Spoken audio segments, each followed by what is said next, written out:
Got a big health alert right now. 2 mosquito outbreaks in the valley. ABC 15's Pete Serratos spoke with local health officials and tells us what we need to know about this.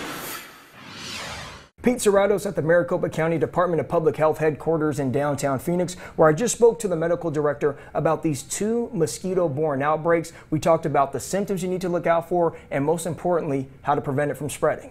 More than 50 cases of the West Nile virus and the St. Louis encephalitis virus, also known as SLE, have popped up in the valley, 3 of them fatal.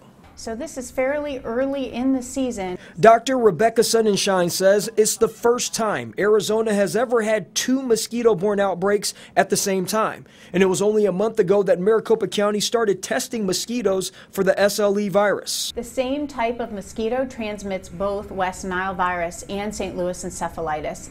And those mosquitoes like to breed in standing water. The 50-plus cases are within 1 month. Symptoms are described as flu-like, but can be more severe. And if there's any evidence of neck stiffness or severe headaches or paralysis, then you need to get to a healthcare provider right away. And it's important to follow these tips when it comes to prevention. Wear insect repellent, long sleeves, long pants, and get rid of that standing water in their yard. And for more information on how to prevent this from spreading, go to this website at fightthebite.maricopa.com.